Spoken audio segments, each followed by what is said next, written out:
ESPN Radio 1100 and 100.9 FM is KWWN Las Vegas, K265EZ. Las Vegas Sportsline is owned and produced by Vegas Sportsline, LLC. All opinions expressed by the hosts or guests are their own and are not endorsed by either radio station management or any of its advertisers. It's time for the Las Vegas Sportsline. Brought to you by the Golden Nugget with sports director Tony Miller. Money won is twice as sweet as money earned. Presented by WagerTalk.com. And here we go. It is the Friday edition of the Las Vegas Sportsline. It is brought to you by the Golden Nugget. We will have Tony Miller on in just a little bit. Talk about what's happening at the Nugget. Ralph Michaels is sitting in for Teddy Covers, who's a little under the weather today. I'm Dave Koken. We'll have Kelly Stewart at some point later in the show. I don't know if she's back in town yet or not. I know there were flight issues back in Kansas, and she was not happy with the airport back there. Hey, it's your airport, kid. That's where you're from. I guess they nailed it for $30 for a blanket. We'll find out more about that from Kelly in a little bit. Ralph, last night, or I should say yesterday, in talking about the Golden Knights matchup with Detroit, we speculated, this could be a little bit of a tricky spot for the Golden Knights because they're coming out of this really tremendous come-from-behind win against the best team in the league on the road, snap a losing streak. I mean, that was a really big 2 points for the Knights. And going into Detroit could be a little bit of a shaky spot. Well, it was. They did not play well at all in the first period, left the ice down 1-0. They were fortunate it was only 1-0. Fleury made his usual array of spectacular saves to keep the game close. But the mark of a good team, they woke up and took advantage of the opportunity and came back and won the game. They get 4-3. The final score, Detroit scored a meaningless goal, not from a betting standpoint, but certainly from the game result standpoint. Red Wings with a late goal to make it 4-3. That's a good 2 points for the Golden Knights in what I thought was a tricky spot. Question for you. I didn't watch it. I did. Did Detroit's top player play? We talked about it yesterday, if he was hurt or not. So he obviously wasn't he didn't make a difference if he did. No, well, the main thing, you know what? I can't even remember. Okay. I had three games going at the same time, so I'm not. What are you mouthing, Ari? I was asking which player. Larkin. Oh, okay. I don't believe so. I don't recall seeing him. Yeah, he was a game-time decision with an oblique injury, and he had skated that morning, but they didn't know. And we talked about it, and Dave said, why play him? Just sit him out. Why get him hurt for longer in yesterday's show? So, the thing, again, that impressed me, I saw the first period that they were down 1-0, and then I didn't watch after that, and they looked so flat. We were talking about it where I was, and, guys were like, these are professionals. They should come back and play better. But, they knew they were off that big win. They knew they snapped their streak. They were very excited to do so. So that shows me, they are that next level team where they can put that win behind them and get two in a row. So certainly good win, very good win. Very good win considering the circumstances. And they get out of the road trip 2-2. So what looked like it might be a really bad trip, especially considering they lost those 2 games before hitting the road, turns out to be okay. And now the Golden Knights will be back home in the Fortress. How good are the Washington Huskies? It's a tough one to talk about because that conference stinks. Okay, the Pac-12 is a bad league this year. You could argue it's kind of at the same level as some mid-majors this year. Yeah, the Mountain West. Well, yeah.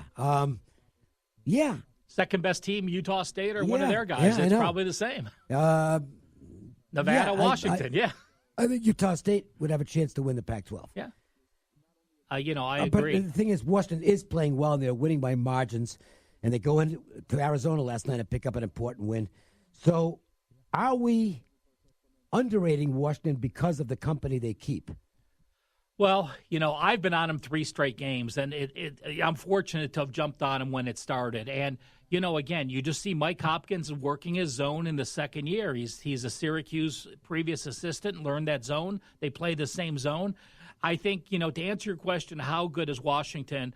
I think Washington's gotten to themselves to a point now where they would get an invitation even if they don't win the Pac-12 tourney, where a couple weeks ago I thought only the winner would get in. But with Washington winning 10 straight in the Pac-12, covering 10 straight, that if they got upset, that they would get an invite. So that I think answers the question how good they are. Things are not going well for the Kansas Jayhawks. They already lost Azubuike for the season, which was a crucial injury. And now LeGerald Vick has left the team to go back home, some kind of family issues. To Memphis, I don't know. I tried to read today, and I didn't find anything. And, and they were counting on DeSouza, who was ineligible this year. So you have 3 players who are going to be vital parts that are now missing in mid-February. It would seem at this point that Kansas is becoming a real long shot to make a deep run of the NCAA tournament. I think they're right now, with the talent they have, the 4th or 5th best team. Clearly, I'm going to put Kansas State, Texas Tech, and Iowa State ahead of them. And I think Texas close, and Baylor might be there as well. I mean, Baylor's played a really good ball. Vic, for those that don't follow Kansas, he has started 20 of 23 games. Now, he has not been playing well lately. 14 points a game, 4 rebounds a game. But those numbers have been declining. Yeah. He was really good early in the season. They've been playing a freshman guard, and he was really talking about how that freshman has stepped up and stolen a lot of his minutes. But you know what? When you've been on a team and you've appeared in 117 games, those are the kind of players you need when you get into those March struggles. The Lakers, who have been struggling lately, they pulled off a stunner last night, a wild game in Boston against the Celtics. And the Lakers, really the first good thing they've done in quite a while, come away with the upset win. Marco and I were talking about the Lakers, and I think LeBron starts playing good enough to get him into the playoffs. I think he wants to get these young guys a year of experience. Doesn't matter if they lose. I think when LeBron's going to start going off and having some big games moving forward with the LA Lakers. Yeah, I think I agree with that. I think they have a good chance to get into the 8th spot. One would think that with the trade deadline now passed, things will settle down in the dressing room. Let's face it. I can't say that it's been a toxic atmosphere because I'm not there. I don't know. But there have been a lot of distractions over the past couple of weeks, and I think that was contributing to some of the bad play. And maybe it's a coincidence, maybe it's not. The first game after the trade deadline passes, they go out and play their best game in probably a month and knock off the Celtics. Yeah, I'm sure a 42-point loss doesn't hurt being embarrassed and going into Boston and LeBron playing Kyrie. But, again, I'm translating and comparing this to the Cleveland days when LeBron was there. After he made those playoffs for the first year, he said it was so important to get these young kids the playoff experience to be there that you have to build from that. So I think LeBron starts to go off and starts to see multiple 40-10 games from him. Let's go to some of tonight's action. We'll do that by heading to our Friday. MJ Christensen Diamonds 4 at 4. 1, 2, 3 into the 4. Put them 4s up. Put the 4s up, I said. Do it right now. Tonight's action is just around the bend, and the guys want to get your night off to a great start. 4. It's the Las Vegas Sportsline's 4 at 4. Not 1, not 2, not 3, but 4. Unbelievable. And don't forget, shouldn't forget this. Valentine's Day is less than a week away. If you haven't done what you're supposed to do for your significant other, there's still time to do it. Head over to Boca Park, home of MJ Christensen Diamonds. Check out the phenomenal savings for Valentine's Day, 30 to 70% off on select items through the store. Great service. Okay, this isn't a chain. You're not going to go in there and just be customer X. You're going to get treated like you're someone special because at MJ Christensen, you are. Find out more by heading to mjchristensen.com. Visit their Facebook page for additional specials. And again, they're located in Boca Park, nearly 80 years. Single-owned family business right here in Las Vegas. That is MJ Christensen. So the Timberwolves and Pelicans matching up tonight. And Anthony Davis will be playing for the Pelicans for a little while longer. So let's see it. We saw things settle down for the Lakers last night. Will they settle down for the Pelicans as well? This is still a team that, I'm not suggesting they're a great team by any means, but they're capable of playing some good basketball. Well, I do a show in New Orleans. I did it last night. They weren't happy about trading Miritek to Milwaukee. That's a big pickup for Milwaukee. They were not happy to see him go, so they see the things unraveling in the Pelicans. But I will tell you this, the Pelicans are banged up. They're 2-6 their last 8. But the dog is 9-1 in those last 10 Pelican games. I mean, Vegas adjusted and made him a dog those games they didn't win. Pelicans did get Julius Randle back. He had 31 points. And you want to talk about banged up. Minnesota has 6 players listed questionable or worse, including all 4 point guards tonight. Wow. College ranks, Battle of the Saints in Philadelphia. St. Louis and St. Joe's rematching. The Billikens won the first meeting by 11. I was looking at St. Louis in this game. They had snapped out of their slump. They had a 4-game funk and got out of it with a good win against Dayton last time out. And I thought, well, that might get this team back on the right track. St. Joe's is still a very short-handed team. But now you've got a little something else in the mix. Phil Martelli's dad passed away. Yeah. And, we've seen this many times where there's a special effort that gets made under circumstances like this. So I posted St. Louis as my free play. I can't really go out and take the other side now. That would be kind of unethical. But I am not playing the St. Louis side either. You said everything I was going to say. I agree. I read with the paper, and if you need a motivating factor to play for your coach who you love and has been there forever, tonight's the night to do it. Yeah. Won't surprise me if St. Joe's win this game. Princeton and Yale matching up in the Ivy League. Princeton lost their best player. Kennedy was suspended for an off-the-court incident. I don't know whether he's going to be back at all. He's certainly not back right now. He's been suspended for the past few games. It hasn't impacted Princeton. In fact, you can argue they played better ball since he got suspended.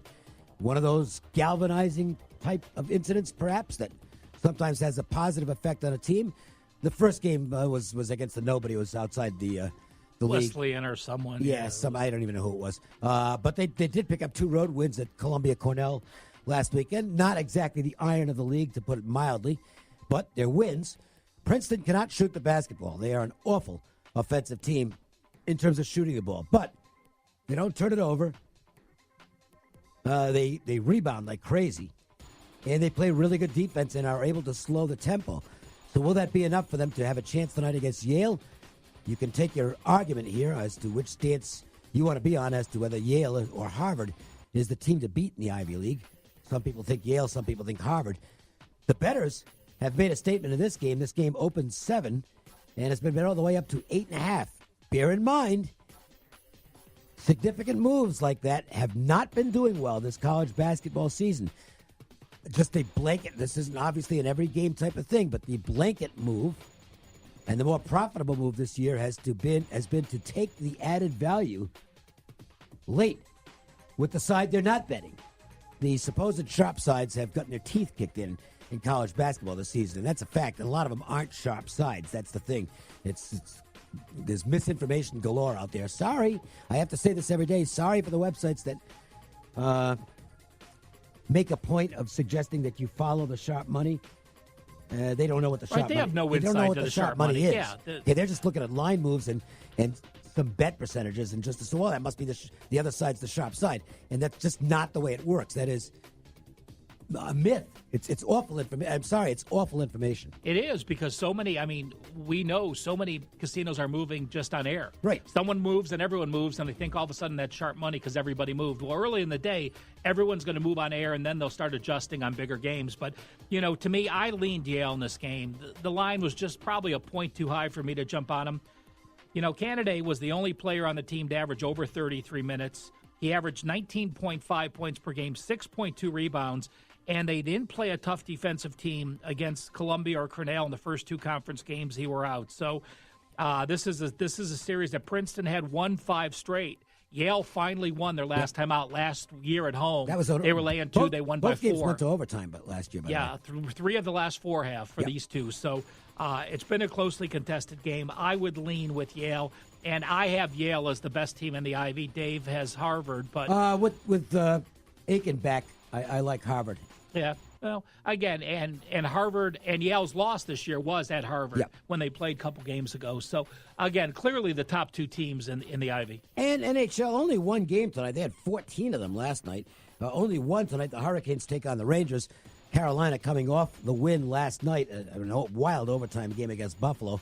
They will now take on the Rangers, who are off a big win of their own 2 nights ago as they rallied to come back and beat the rival Boston Bruins. I couldn't really make heads or tails of this one. 7-round shootout. Yeah, that was a good shootout. I don't really like the Rangers coming out of that spot, but they do have a scheduling advantage here. So, to me, it's a coin flip. I was unable to come up with a good side here. All right, well, I had to look up again. Newer to hockey, back-to-back road games for hockey teams in the last several years. They're 125 and 188, 39.9%. but the average line is 136.